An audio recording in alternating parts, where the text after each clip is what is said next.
प्रश्नावली 10.2 का 13वां क्वेश्चन है। ठीक है, क्या बोल रहे हैं ये? सिद्ध कीजिए कि वृत्त के परिघक बनी चतुर्भुज की आमने सामने की भुजाएं केंद्र पर संपूरक कोण अंतरित करती हैं। ठीक है, तो वृत्त बना दो एक,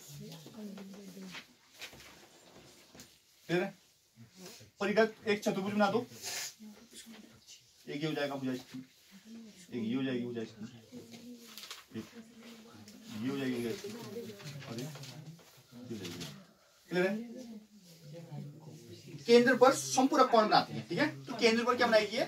संपूरक। संपूरक बोले तो जिन दो कोणों का योग 180 अंश होता है इसे संपूरक बोलते हैं। ठीक है, अब देखिए केंद्र मान लेते हैं ये है। ठीक है, इसका नामकरण कर दो पहले तो, ए बी सी और डी।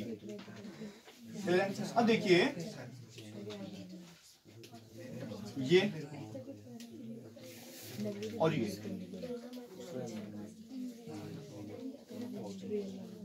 ये एंगल बोल रहे हैं। ठीक है, मैं दोबारा समझा देता हूँ क्वेश्चन। देखो देखिए वृत्त के परिघक, वृत्त के चारों ओर चतुर्भुज, चतुर्भुज बना दिया, आमने सामने की भुजाएं, तो आमने सामने की भुजाएं, पहली भुजा ये मान ली, पहली भुजाएं आमने सामने हो गई, केंद्र पर संपूरक कोण। मतलब कहने का मतलब ये कोण प्लस ये कोण बराबर आपका 180 आना चाहिए। क्लियर है? ये बोल रहे हैं सवाल। अब करेंगे कैसे इसको? देखिए भाई, एक रेखा ऐसे खींचेंगे, एक रेखा ऐसे खींचेंगे। क्लियर है? अब क्या करेंगे, इसमें कोण मानेंगे अपन, है ना? ये कोण यहां से स्टार्ट करते हैं, एक है, ये कोण नंबर 2 है, ये कोण नंबर 3 है, ये कोण नंबर 4 है, ये 5 है, ये 6 है, ये 7 है और ये 8। अब जगह जगह नाम रखते हैं। ठीक है, तो P Q R S। ठीक है, अब ये नाम लिख दिया, इसका केंद्र बोल देते हैं O। क्या बोलते हैं? O। अभी यहाँ पर कहीं दिख नहीं रहा है मेरे को, कहाँ लिखूं? तो मान लेते हैं इसका नाम क्या है? O है। क्या है? O है। इसको साइड में कर देता हूँ मैं अभी, यहाँ पर O है, O है ये केंद्र। ठीक है, अब देखिए किन्हीं दो पोर्शन को आप पहले सर्वांग सिद्ध करेंगे। मान लेते हैं AOS त्रिभुज, AOS वो त्रिभुज AOP में, AOP में लगाओ भाई नियम। सबसे पहला नियम, OP बराबर OS।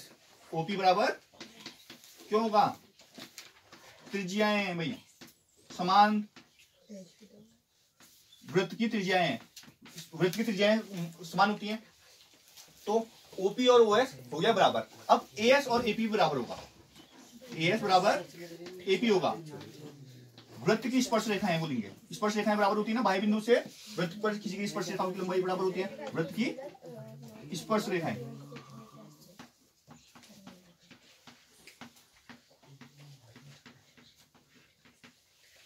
ठीक है, ये हो गया। अब करेंगे देखो AO बराबर AO, उभयनिष्ठ है भाई, AO बराबर AO क्या है? उभयनिष्ठ है, कॉमन है दोनों में। तो देखो यहाँ पर साइड साइड साइड नियम से क्या बोलेंगे, दोनों क्या है? सर्वांग सम हो गए। त्रिभुज AOS और त्रिभुज AOP सर्वांग सम सिद्ध हो गए। अगर ये सर्वांग सम सिद्ध हो गए तो क्या बोल देंगे आपको, जो ये कोण 1 और कोण 2 बराबर हो देंगे। क्यों? CPCT। CPCT क्या बोलते हैं? सर्वांग सम त्रिभुजों के संगत कोण क्या होते हैं? बराबर होते हैं। क्लियर है? अब लिखेंगे इसी प्रकार, इसी प्रकार। मतलब तुम करने को कर सकते हो, पर खाली सवाल इतना लंबा करके क्या फायदा? ऐसी इन दोनों को भी कर दोगे, ऐसे इन दोनों को। इसी प्रकार आप क्या बोल दोगे, कोण 3 बराबर भी कोण 4 हो जाएगा, कोण 3 बराबर, और 5 बराबर 6 हो जाएगा, कोण 7 बराबर क्या हो जाएगा। इतना क्लियर है? समीकरण बोल दो इनको, इसको समीकरण 1 बोल दो, इसको 2 बोल दो, इसको 3 बोल दो, इसको 4 बोल दो। अब क्या बोलोगे यहाँ पर? देखो चूंकि याद करो, कोण 1 प्लस कोण 2 प्लस कोण 3 प्लस कोण 4 प्लस कोण 5 प्लस कोण 6 प्लस कोण 7 प्लस कोण 8 क्या होगा?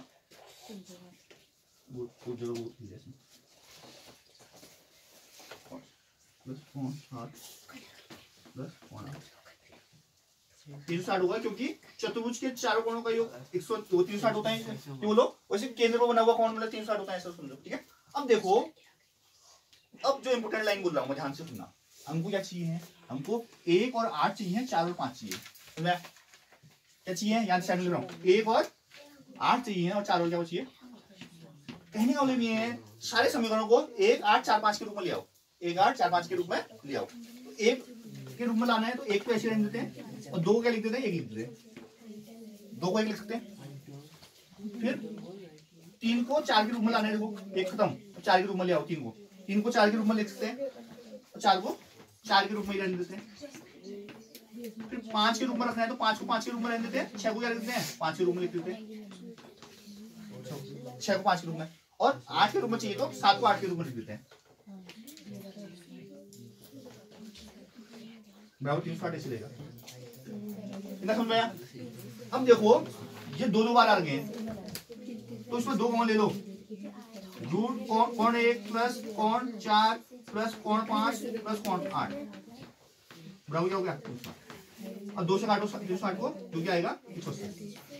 अब गौर से देखना, कोण 1 और कोण 4, देखो कोण 1 और कोण 8 मतलब ए ओ बी है, कोण 1 और कोण 8 क्या है, कोण ए ओ बी है, ठीक है। नहीं देखो कोण ए ओ बी क्या है, 1 और 8 है क्या, नहीं है, प्लस 4 और 5 क्या है, देखो सी ओ डी है, सी ओ डी है, कितना आ गया है 180। ये सिद्ध करना था, लिख लोगे लास्ट लाइन, क्या लिखोगे, वृत्त के परिगत चतुर्भुज के आमने सामने की भुजाएं केंद्र पर संपर्क कोण बनाती हैं, समझाया। अब यहाँ पर जो पॉइंट है अपना, यहाँ पर एक चीज और लिखी थी आपने यार, समीकरण 1 2 3 4 से यहाँ पर लिख लेना है, क्योंकि देखो ये जो किया है अपन ने, क्या किया है, समीकरण 3 4 1 2 3 4 से किया है, तो समीकरण 1 2 3 4 दोबारा समझाया, ध्यान देना एक बार। देखो आपको ये दिया था, ये फिगर समझ में आया कैसे बनाया, क्या दोबारा समझा दो एक बार। फिगर वृत्त बनाया, चतुर्भुज बनाया, ठीक है, इसके हमने एंगल क्रिएट किए, तो गिनती से नोट कर दिया 1 2 3 4 5 6 7 8, तो गिनती से इसलिए नोट किया क्योंकि जगह अगर एंगल लिखोगे जैसे एस ओ ए ओ पी ऐसे लिखोगे तो बच्चे कंफ्यूजन भी रहेगा, सिर में दर्द भी होगा आपके और समझ में भी कम आएगा, इसलिए थोड़ा आसान है, इसलिए ऐसे बताया, ठीक है।